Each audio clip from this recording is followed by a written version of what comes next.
Les anneaux ou bandeaux disposant de LED programmables de type WS2812B permettent d'effectuer des effets lumineux très intéressants. Ils existent dans différents formats, sont programmables facilement en particulier avec l'IDE Arduino grâce à la librairie NeoPixel de chez Adafruit, et sont d'un prix relativement abordable. Absorbés par la contemplation de leur circonvolution lumineuse, on en oublierait presque de s'intéresser au format et à la façon dont les données sont véhiculées pour piloter individuellement chacune de ces LED. La documentation de ces LED est consultable sur le site du fabricant. Chaque LED RGB dispose d'un circuit de contrôle qui va gérer les données. On peut d'ailleurs l'observer à la loupe et distinguer les filaments qui le raccordent aux 3 LED. L'ensemble est encapsulé dans un boîtier à 4 broches, 2 pour l'alimentation qui est normalement de 5 volts, une autre appelée D-in pour acheminer la trame vers le circuit de contrôle et allumer les LED, et une dernière D-out pour transmettre le reste de la trame vers les autres LED.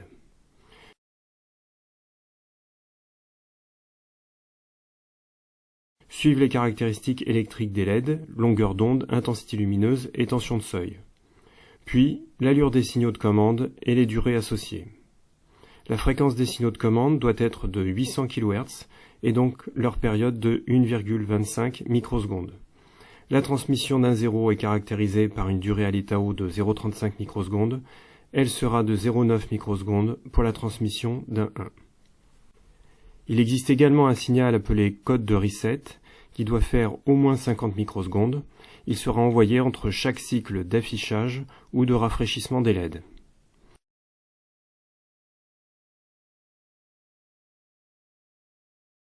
On nous indique ensuite que la trame de commande d'une LED est constituée de 24 bits, 8 bits pour chaque couleur avec le bit de poids fort en premier, et contrairement à ce que l'on pourrait penser, l'ordre n'est pas RGB mais GRB. On voit que la première LED va récupérer les 24 bits qui la concernent et retransmettre les autres bits à la LED suivante qui va faire de même et ainsi de suite.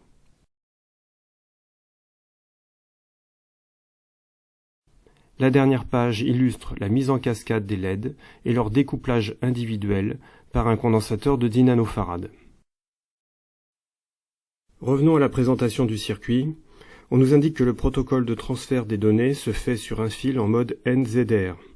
Le mode NZR est un mode qui, sauf erreur, n'existe pas. On pense alors à une faute de frappe. Peut-être est-il question du mode NRZ pour No Return to Zero ou non retour à zéro. Pour rappel, le mode NRZ, qui est le plus simple qui soit, se définit par un signal qui, sur un intervalle de temps donné, attribue un niveau de tension fixe pour un niveau logique 1 et un autre niveau de tension fixe pour transmettre un niveau logique 0. Sur une transmission RS-232 par exemple, les signaux sont également de type NRZ, même si le signal traverse l'origine. Et c'est précisément le contraire qui se produit dans le cas des LED, puisque pour un niveau 0 ou 1, il y a passage par 0 dans les deux cas. On devrait parler alors de signal RZ pour Return to Zero, comme par exemple pour le code Manchester. On peut donc raisonnablement penser qu'il y a une erreur dans la documentation. Erreur confirmée lorsqu'on va consulter le document d'un autre modèle de LED du même fabricant, pour lequel les signaux sont exactement les mêmes,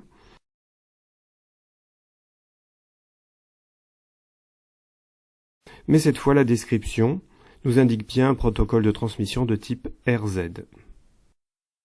L'étape suivante consiste à piloter les LED par l'intermédiaire de la librairie NeoPixel Adafruit que l'on peut télécharger sur GitHub,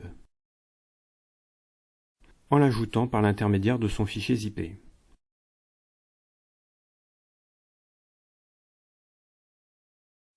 On pourra alors, par exemple, programmer directement un Arduino Uno.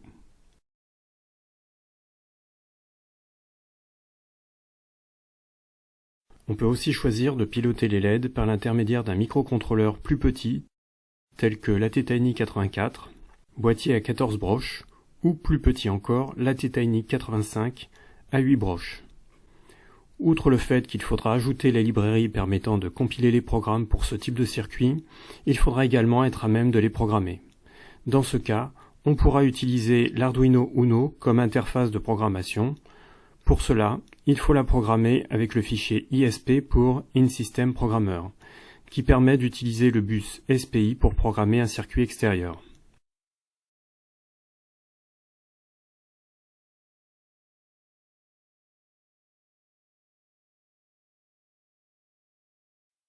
Une fois fait, il faut associer les deux circuits comme ceci, en n'oubliant pas le condensateur polarisé de 10 microfarads. Puis, il faut sélectionner la Titaini 84,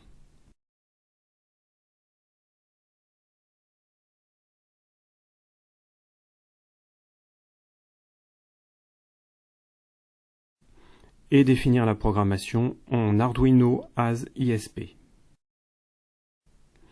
Pour la Titaini 85, la procédure peut être identique, c'est-à-dire passer par l'intermédiaire de l'Arduino Uno, ou bien on peut investir dans un petit programmateur indépendant dont il faudra installer le driver, sa sélection se faisant par USB Tiny ISP. Attention, comme nous l'avons déjà vu, les LED WS2812B nécessitent une fréquence de pilotage de 800 kHz. Pour obtenir une telle vitesse, les deux ATtiny doivent fonctionner avec une horloge interne de 8 MHz. Et dans le cas de circuit neuf, il faut pour cela une étape intermédiaire qui consiste à graver la séquence d'initialisation. Cette étape est indispensable si le circuit n'a jamais été programmé. On peut à présent ouvrir l'exemple de son choix parmi ceux proposés.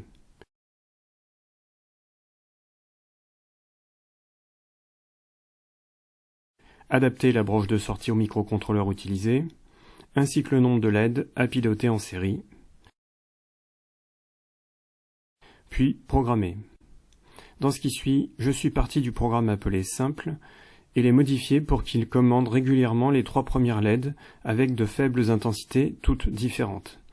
La première LED sera allumée en bleu avec l'intensité lumineuse de 1/255, la seconde LED en vert avec l'intensité 2 et la troisième en rouge avec l'intensité 3.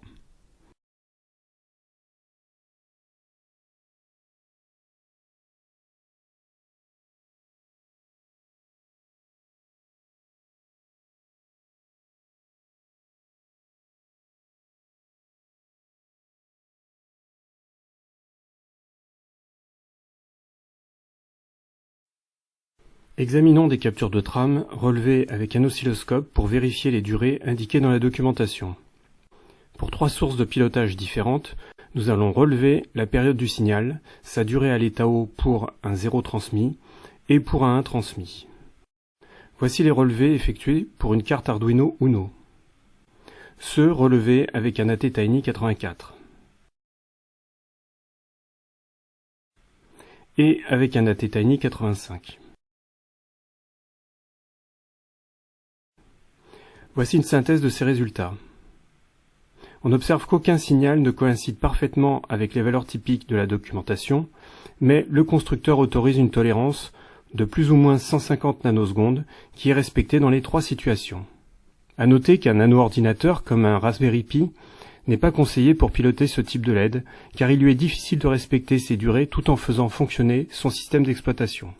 Bien sûr, un oscilloscope n'est pas un outil adapté si on veut identifier les données transmises dans la trame, sachant que le pilotage d'une seule LED nécessite la transmission de 24 bits.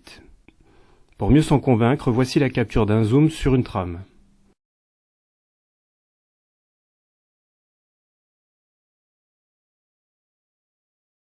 On arrive à distinguer des 0 et des 1, mais il est bien difficile de les localiser exactement dans la trame. L'outil nécessaire est bien évidemment un analyseur logique, encore faut-il en trouver un capable d'interpréter ce type de trame. Celui-ci par exemple ne propose pas ce type d'interpréteur.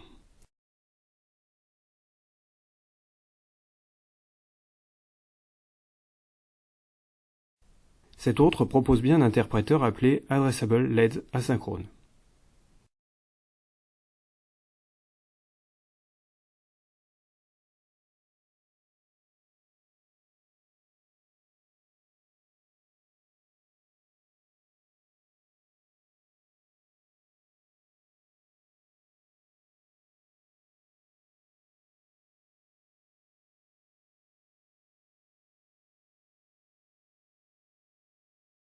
Malheureusement, l'interpréteur ne fonctionne pas.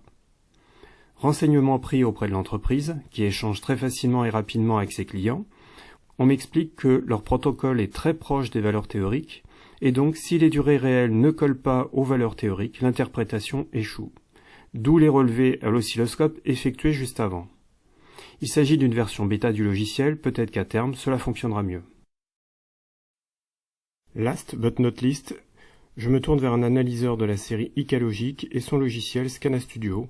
Et là, Eureka! Le protocole existe sous le nom de RGB LED.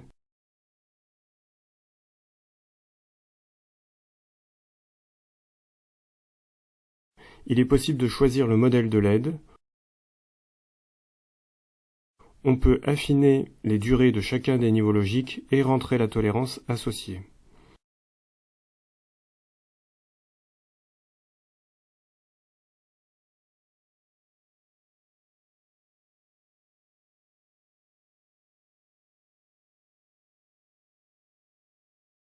On peut également préciser l'ordre avec lequel les couleurs sont reçues.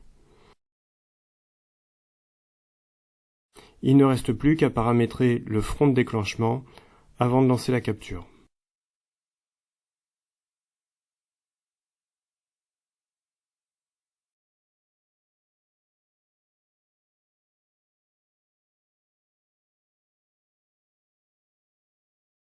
Les données sont clairement identifiées et on peut voir également les durées.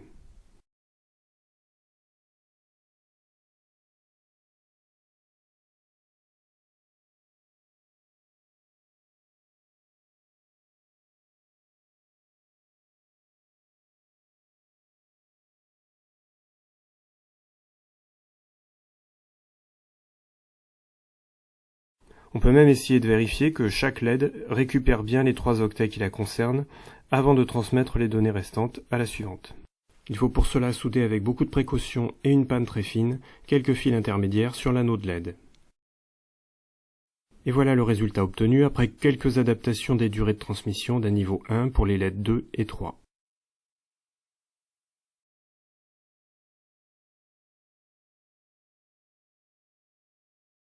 Et ce qui est faisable avec la version SQ25 de l'analyseur l'est à plus forte raison avec toutes les autres. Pour info, la société Icalogic a ses locaux à Limoges.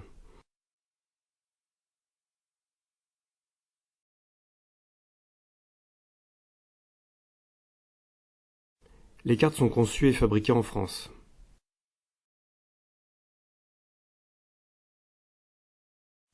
Icalogic vient du nom de son créateur et développeur en chef, M. Ibrahim Kamal. Il y a quelques années, j'ai eu l'occasion de visiter ses locaux, sur simple demande de ma part, et j'ai été très bien reçu. En cas de problème ou de questions sur l'un ou l'autre des protocoles ou des analyseurs proposés, il suffit de poser sa question sur le forum, comme ça a été le cas pour ces essais. La réponse ne tarde jamais, et si un petit ajustement est nécessaire, une nouvelle version du protocole est mise en ligne quelques heures après.